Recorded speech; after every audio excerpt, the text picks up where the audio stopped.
These are 5 things you absolutely need before you make a film. I have some things I've seen commonly overlooked or deprioritized on small film shoots. No, this isn't some pansy schmanzy you need your passion video. This also isn't some common sense crap.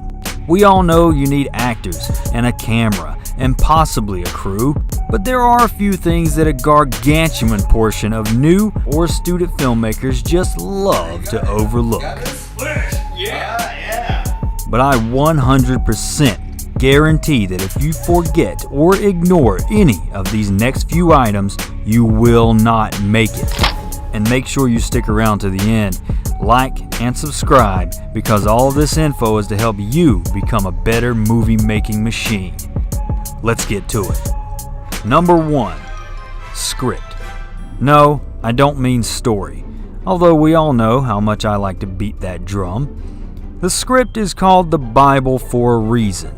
Absolutely everything you do as a producer or a director or a DP or an actor goes back to the script. If the shot you're getting doesn't mesh with the script, get a different shot. If your direction to your actors is contradicting your script and that wasn't a conscious decision, rewind, give better directions. I just hold that for like 14 minutes. This does not mean the script cannot change.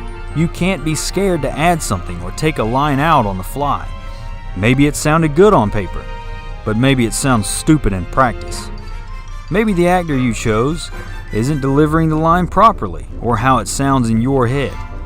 Change the line or drop it. And if your actor is experienced or can do improv well, let them do their thing. He's late. He's probably looking for parking. The driver can't find parking. It's a busy street. That's a great sign. But whatever you do, do not toss your script aside and wing it. You worked on those pages for hours, days, or weeks. Don't treat it like the high school literature novels you never read. The script is the most important thing on set, and it should be near you at all times. Number 2, location. One of the biggest issues I find in new filmmakers or students, writing locations into their script that they cannot get. If you're purposefully writing a space scene and you have full intention on making a set or props, or maybe you live somewhere that can look like another planet, fine. But you must consider the budget you'll have when you're doing this. These things obviously take time, money, and work. If you do them well, they can usually pay off. But most of the time, writing scripts around locations you know you can get makes your life easier. I lived in Wilmington, North Carolina when I shot my first feature, but part of it was set in Boston. Well, Wilmington looks like everywhere, so that wasn't an issue. I also had friends who worked at bars, and I knew I could shoot there. I wrote scenes set on parking decks, because there are a dozen parking decks in town, and I figured I could get at least one. I shot at my house, I shot at the beach, I shot on the streets, I shot in alleys, I shot in places I knew were easily available. I didn't write any mountain scenes into my script, because Wilmington doesn't have any damn mountains. It's also worth noting that the movie is mostly set in Wilmington. That way, I didn't have to worry about seeing a business on the street advertising as a North Carolina business if my movie was set in Massachusetts. Number 3, time. This is a 2-parter. Let's jump back to script real quick. Deja vu. Before you write your script, have an idea of how long you want your film to be. And I don't just mean, maybe an hour, maybe 10 minutes, somewhere in between. No, set a time limit for yourself. This isn't a rule, it's a challenge. Set your limit at, say, 10 minutes. Not only does this give you a better idea of how many pages of script you need to write, one page is roughly 1 minute of screen time. This also puts your skills to the test and makes you a better filmmaker. Also, films with less than 10 minutes of runtime have an exponentially higher chance at being chosen for film festivals. My top 3 most successful films have been between 3 to 6 minutes, and they've each screened in festivals around the world and won awards. And I'm pretty sure it's because they said a lot in a short amount of time. Now for the second part. You need actual time to make your film. Sure, you're going to end up having to shoot in a bar before they open one day, but that goes back to location. If you have no idea how to find a bar that will let you shoot one morning, don't put a bar in your script, and definitely do not schedule a bar shoot.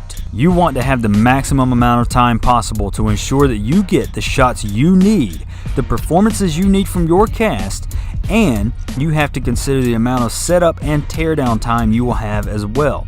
This can take anywhere from 1 to 3 hours before the shoot, and usually 1 to 2 hours after the shoot. You never, and I mean never, want to overstay your welcome, or you risk not being able to use that location again. This can cripple your production or kill it entirely. Number 4, craft services. Yes, food. Feed your cast. Feed your crew. I know, but food is expensive. Well, pony it up. If you're asking people to work with you for 8 to 12 hours, buy their lunch. There are a billion options. Catering, delivery, get a group table at a nearby spot. People may work for you for free with no complaints. Some may even offer to work for free, but they will remember the food, and they will remember no food. You're not just out to impress the internet with your film. You're not only looking to wow audiences at film festivals. You need to build up a reputation in your local film community as someone who is great to work with. Number 5, a backup plan. No matter how much you plan, no matter how much you have overscheduled, no matter how much you think you have it all figured out, something will go to shit. A location will fall through. Always have a backup location. This isn't even an independent film thing. I worked on multi-million-dollar studio shows, and they each almost always had a secondary location ready to go if they weren't on a studio set. A crew member may drop out or get sick. Have someone else you can call, or be prepared to do it yourself. I have another video coming on the whole one-man army thing, so I'll hold back on details there. There are times that this can get tricky though. If your camera goes down, well, tough luck. Let's hope that never happens. But, do you not have a smartphone? Slap the Filmic Pro app on it. Yes, I have a video for this. And get to work. Most newer smartphones have simply amazing capabilities as cinema cameras, and they are perfect in a pinch. Here's the big one. Losing an actor after you've already shot footage. Well, that sucks. Life happens. Most actors won't just drop out. Usually something comes up. Maybe they have to move. Maybe they got a bigger opportunity. What do? Well, either you recast or you quit. And we don't quit. A lot of the scenes I shot in my feature were luckily shot in a way that allowed me to replace an actor without reshooting entire scenes. That wasn't really a backup plan, I just got extremely lucky. But it is something to think about. Script, location, time, crafty, backup plan. They all sound like common sense, but they are too often forgotten.